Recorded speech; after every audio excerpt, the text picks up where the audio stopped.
L'ambassade de Chine au Mali matérialise une fois de plus sa proactivité en matière de communication. Ce lundi 26 août 2024, son Excellence l'ambassadeur de Chine, Shen Jiang, s'est présenté face aux hommes de médias pour échanger avec eux sur deux principaux sujets. Le plénium du 20e comité central du Parti communiste chinois, qui s'est tenu du 15 au 18 juin dernier, et le 4e sommet Chine-Afrique, FOCAC, qui aura lieu du 4 au 6 septembre prochain à Pékin, la capitale chinoise. Pour l'occasion, il était accompagné du premier conseiller de l'ambassade, de l'attaché de défense, ainsi que plusieurs autres diplomates chinois. Devant la presse nationale, son Excellence Shen Jiang a d'abord présenté ses condoléances suite aux récentes inondations qui ont entraîné d'importants dégâts matériels, mais aussi des pertes en vies humaines au Mali. Il a également exprimé la compassion et le soutien à la République populaire de Chine à l'endroit du peuple malien. Par la suite, il est allé dans le vif du sujet en abordant les deux points inscrits à l'ordre du jour de cette conférence de presse, à commencer par le 3e plénium du Parti communiste chinois. Pour mieux vous faire comprendre l'essentiel de ce plénium, je vais utiliser 4 mots-clés. Le premier mot-clé, c'est la réforme. Lors de ce plénium, plus de 300 mesures de réforme ont été mises en place et impliquant des réformes de système, des mécanismes et des institutions. Le deuxième mot-clé, c'est l'ouverture. Alors que certains pays continuent de fermer leurs portes, de construire des murs et de rechercher le découplage, la Chine ouvre davantage de portes, construit plus de ponts et tend la main pour partager les bénéfices des réformes et du développement avec le monde. Le troisième mot-clé, c'est la paix. Selon le plénium, la modernisation à la chinoise est une modernisation sur la voie de développement pacifique. La Chine adhère fermement à une politique étrangère indépendante et pacifique. Le président Xi Jinping a proposé les 3 initiatives mondiales sur le développement, la sécurité et la civilisation. Le 4e mot-clé, c'est l'opportunité. Au cours du premier semestre de cette année, l'institution économique chinoise a rebondi tant en quantité qu'en qualité.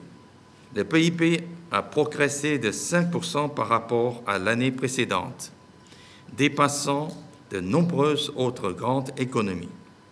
Le développement de la Chine apportera davantage d'opportunités au monde.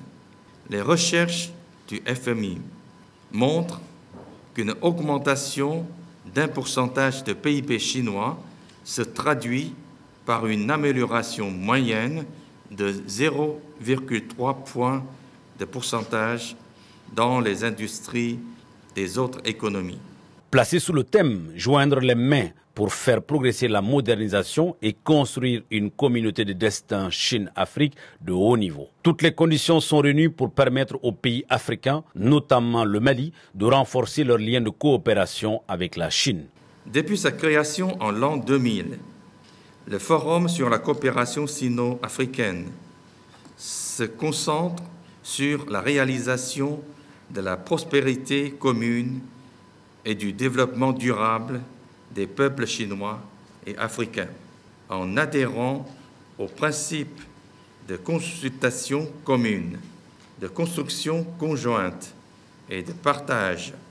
Il est devenu une plateforme importante pour le dialogue collectif entre la Chine et l'Afrique et un mécanisme efficace pour la coopération pragmatique. Le sommet sera une belle occasion pour promouvoir la modernisation de la Chine et l'Afrique. La partie malienne ne va pas s'absenter de cette grande rencontre sino-africaine. Elle participera à des événements multilatéraux et bilatéraux. À la faveur d'une interaction avec les journalistes à travers les questions-réponses, l'ambassadeur est revenu sur la coopération sino-malienne qui porte déjà ses fruits tout en ayant de belles perspectives. Cette relation fraternelle résiste à l'épreuve du temps, tout en suivant les principes de l'amitié sincère, de l'égalité, du soutien mutuel et du développement commun. L'esprit de construire une communauté d'avenir partagé avancé par le président chinois Xi Jinping, en respectant les 3 principes déterminés par le colonel Assimi Goïta, président de la transition et chef de l'État du Mali, les 2 pays ont mené une coopération tout azimut et ont porté des fruits abondants.